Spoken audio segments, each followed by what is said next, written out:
Today we're going to take a look at some additional constructions and a few more terms regarding angles and so forth. We're going to start with a couple of constructions. Both of these constructions, you have the same image, I believe, on your sheet, right? You've got a line and a point not on the line. Does everybody have that picture on there? Fantastic. So I'm going to switch out of this. Our goal is going to be to create another line through that point that's parallel to the line that's already on your paper. And there's two ways to do that. The first one is called the rhombus method. So what do you know about rhombuses? All four sides are congruent. So we're going to somehow use this fact that we're going to have congruent sides to do that one. And the second one says corresponding angles. So what do you know about corresponding angles if they're congruent? Then the lines are parallel, right? It had to do with your last test, in fact. Some of you are still working on redos for, yeah? Okay, so we're going to create congruent corresponding angles in the second one to create parallel lines. So that's how we're going to do that. All right, so I had received an email. It was actually from Catherine asking how do I access these videos now, right? Because if you want to go back and watch them, you can't see me doing them because I can't use that other app and record and all that. It doesn't work to do it all at the same time. And I see these things that say video 8 and video 9. They're in my notes. They're in this presentation, but I can't really click on them. They're not active links, so what do? So if you go out to our Moodle Room site, same place where you would watch the videos that I put out there, there are videos from 1 to 13 or something like that of all the videos that we've done. They aren't me, but there's someone else showing this picture of what they're doing. Now, they don't have, I don't think most of anyway, have the dialogue, like the running commentary that I'm giving you out loud, but they show the markings that you do, okay? So if you're wanting to go back and review how did they do that marking, you can push pause, you can play it again, you can go back, and I mean, they're pretty good for that.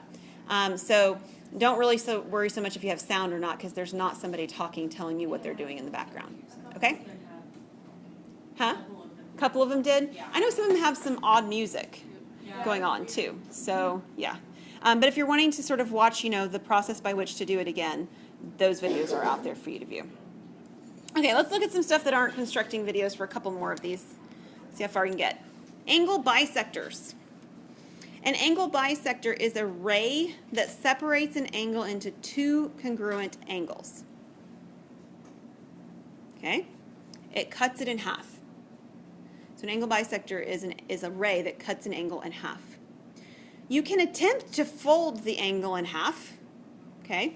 So like the angle that you have on your sheet, you could, if you were very meticulous and careful, you can fold it along the sides so that one ray of the angle and the other ray of the angle lie exactly on top of each other, and that folded mark would be your angle bisector. You can do that, okay? But you can also use a compass construction, and this one's actually a really straightforward, simple one. So I think you're going to like this one. So I'll show you the compass construction for this one next, okay? So everybody have these ones written down in the blanks. All right. A little bit more about angle bisectors. Any point on an angle bisector of an angle, I didn't say that right. I didn't read it right. Any point is on an angle bisector of an angle if and only if the point is equidistant from the sides of the angle. Note the distance from a point to a line is the length of the perpendicular segment from the point to the line. There's a couple of pictures of this. So here's my angle bisector. I'll start with the picture on the right. Here's my angle bisector, just like we created on our last picture. This point, if we create the perpendicular line back to each side of the angle, these perpendicular lines are the same length. And that would happen no matter what point we picked along the angle bisector. And that's exactly what this picture of on the left is showing, is you've got this circle, and the circle is exactly measuring that distance, right, all the way around point O. That distance is exactly the same distance. If it weren't, I couldn't fit the circle inside and in between these two rays. All right, and we'll do the next one. Incenter. The incenter is the single point of intersection of the three angle bisectors of a triangle. We also know that the three distances from the incenter to the sides are equal. and the reason why. Do you know why that would be true? Why is the distance from the incenter to each side equal?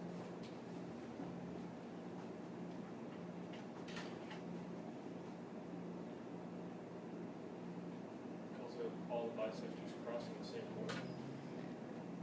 Yeah, and if you take any two of the bisectors, or if you take any two of the rays, right? So if I take these two rays on the top, ray CA and ray CB, right here, and I create the angle bisector, P is going to lie on that angle bisector, right?